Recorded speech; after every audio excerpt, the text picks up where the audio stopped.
Ursula Burns, and I go under the name of the Dangerous Harpist. That kind of started as a joke because everybody knows that harps aren't dangerous. I have, over the last 30 years, devised my own style of playing that draws from elements of Celtic and elements of Paraguayan technique. Why Paraguayan, I hear you ask? Well, my mum bought, who's also a harpist, bought a Paraguayan harp in 1994 on the Falls Road, and I tuned that up, and my first gig was in public, sitting beside my mum, and I was picking out the bass and picking out the harmony, and I'm playing along to her tunes.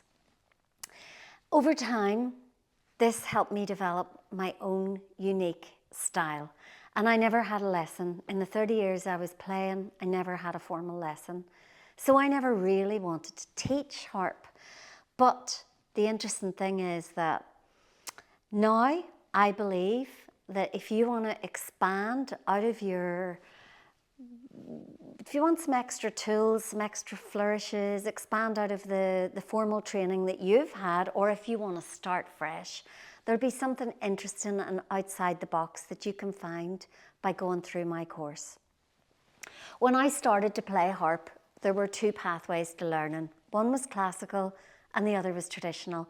Now, I didn't want to learn classical. I was dyslexic, couldn't read music, and also it's expensive and all that, so it wasn't really available to me. My family were traditional musicians, and that was available to me. My mum was a harpist, and my grandfather a Donegal traditional fiddle player from the Blue Stack Mountains in Donegal. And I knew all their tunes and all the family history, but I didn't really want to sit and formally learn traditional music. I wanted to break the rules. I wanted to focus on self-expression. And that's what this course is aiming to do. As opposed to the cramming in of music, this course is going to be designed to help you bring it out of yourself. Maybe you'll find some secrets, some techniques, some interesting things in here that can help you embellish your own training or start from scratch and find your own thing. I have brought the harp through a lot of different genres in terms of like songwriting, performing, comedy, theatre, circus, music, recording albums. And all these means are available to all of you. And I would suggest that this course will be really good for anybody at any level. So, for example, if you're starting fresh and you've never played the harp before, but you have a harp, you've managed to get your hands on a harp, this course, what you would do is, I'll start for the first 8 sessions. I will take a popular tune each lesson, and all you need to do is enjoy it and have fun and try and find the tune. You can just try and find the tune with your right hand, and then once you start to get that, you can start adding in some bass. For people who are intermediate, you can play the tune as long as you're enjoying it. Use treble and bass. If you're advanced, you have fun with it. Try and incorporate some of the aspects of the way I play. It's about breaking down your conventions of how you've learnt. It's about adding in extra flourishes or finding secrets, things that I use in my toolbox. I'll be divulging all my secrets. So news got to London that there was a Paraguayan harp in Belfast, and a beautiful harper called Bill Morgan recorded a VHS tape and posted it to me, and on that tape there was one tune, and it was called Trace to Mayo. I'll play it for you now.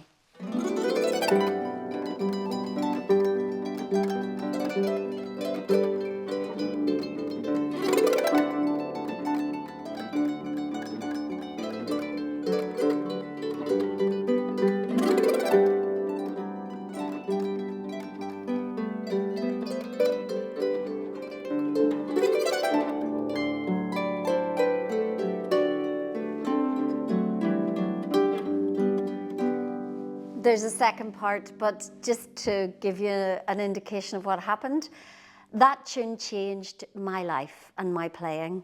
Now I'm playing on a dusty strings harp at the minute, but I have been playing Paraguayan harps for the last 30 years, and that tune is a little easier on a Paraguayan harp.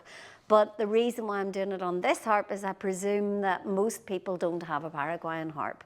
And it is still possible to play that style and that music on a Celtic or even a concert harp.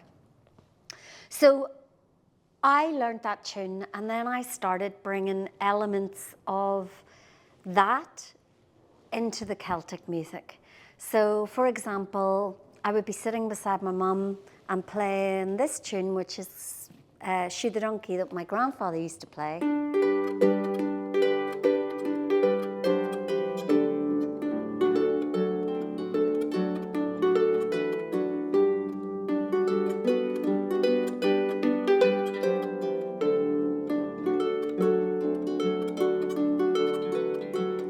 So after the tape arrived, I started playing it like this.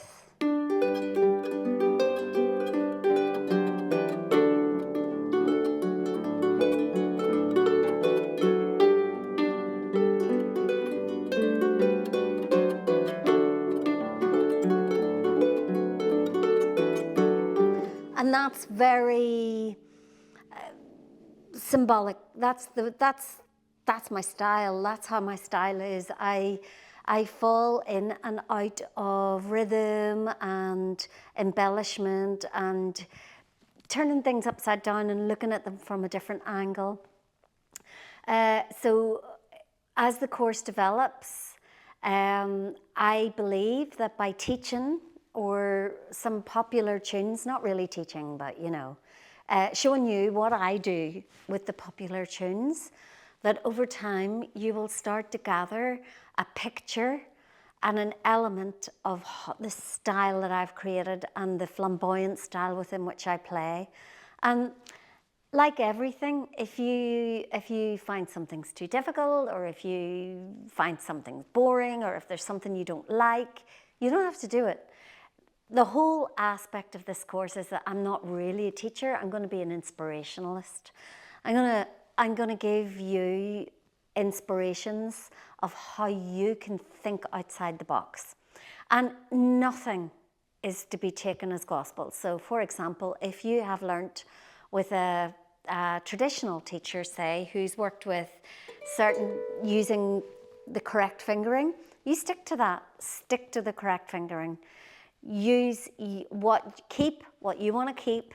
I personally don't follow the rules for fingering. I use octaves as a secret weapon. When I come to play the chorus of a tune, I often play the melody with an octave. So when I'm picking out the melodies that I hear in my head, I tend to do it with one finger. When I'm composing, I sometimes will work with fingering, putting the certain fingers, but that's up to you. For me, it doesn't matter how you create a beautiful melody. As long as you create a beautiful melody, it doesn't matter, there's no such thing as a mistake. As long as you're exploring, as long as you're expanding, as long as you're enjoying your instrument. And I would like, through the process of engaging with this content, that you set your harp up where you can touch it every day, like in the morning where you have your coffee, or at your dinner table, or get rid of your TV, bring it down to the dump and put your harp there. You become excited and enthused about playing harp. There's no such thing as a mistake. There's just the enjoyment of playing. Every tune that I play or everything that I show you is not something that you have to do or have to learn. I just want to ignite your passion for playing so that you start to find ways that you enjoy doing things.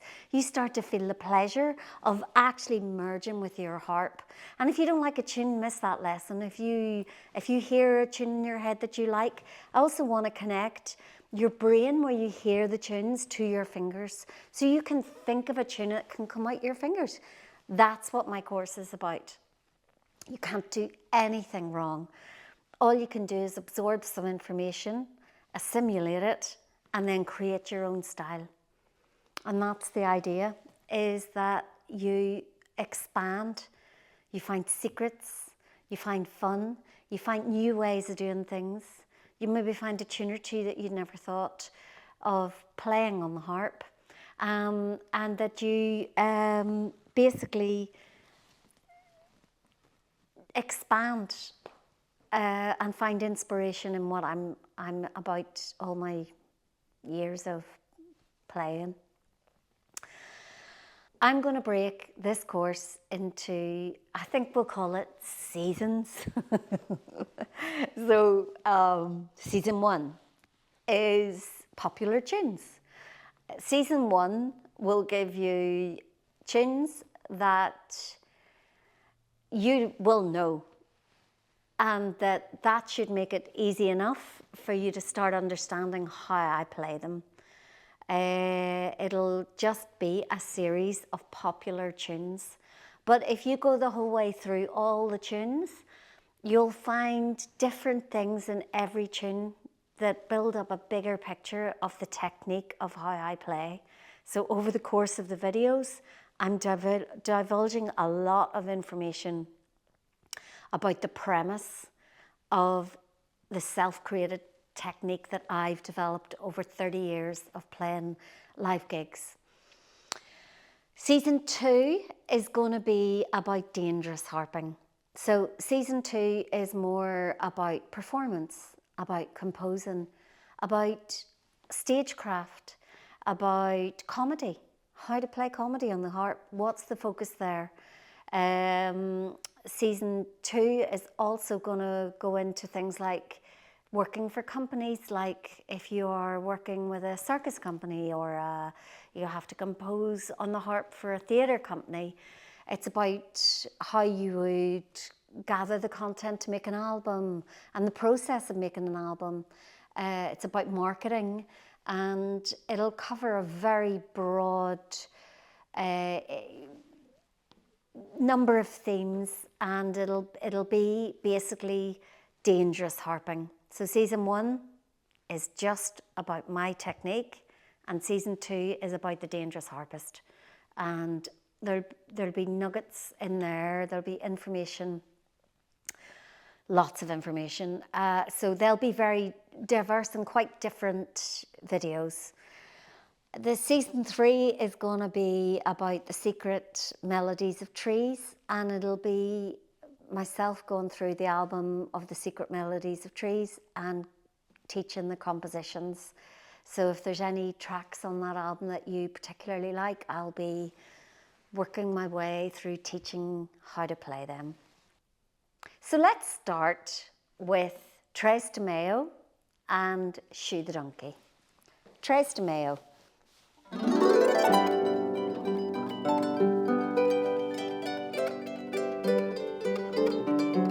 Okay, so what am I doing there? 2 fingers, a third apart. So maybe say you start on C and E, and you're literally dragging your fingers up the harp for an octave.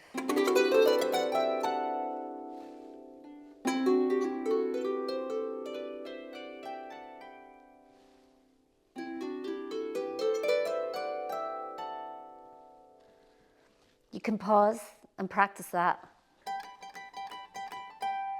So you're going one direction up, one direction down. Now, in order to do that, I steady the palm of my hand on the side of the harp. And I keep these two fingers really stiff as a board and hit the note both ways.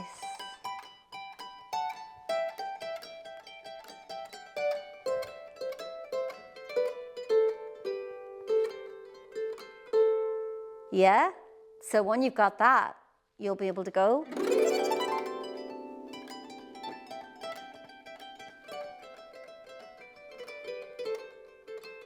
It's much easier on a Paraguayan harp. But if you learn this little technique, you'll be able to use this little technique as the course evolves. You'll find loads of times where I throw in a little sparkle of that in a tune, and it's a toolkit thing, you know? So if you can practice that.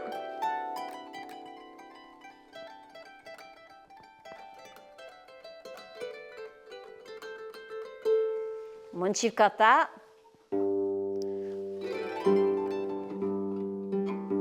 the bass is this.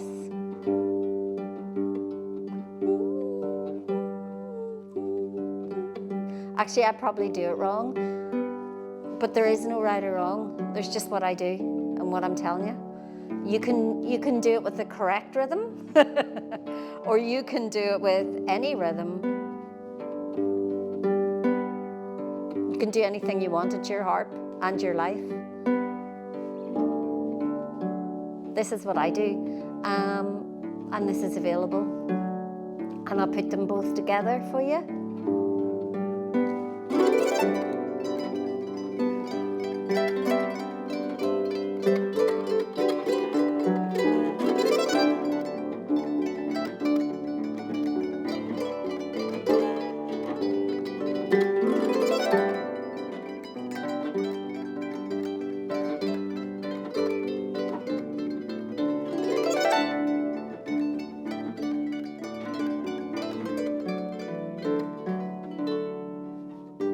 Now, when Bill Morgan sent me that tape, it was probably much more advanced than that. But if you can manage to grasp the elements of that, then we're off. The course has started, and I look forward to, there's loads more where this came from, and let's go in together, have some fun, expand your harping skills, and help you think outside the box and develop your own style of playing. I'm Ursula Burns. I am the Dangerous Harpist. Goodbye.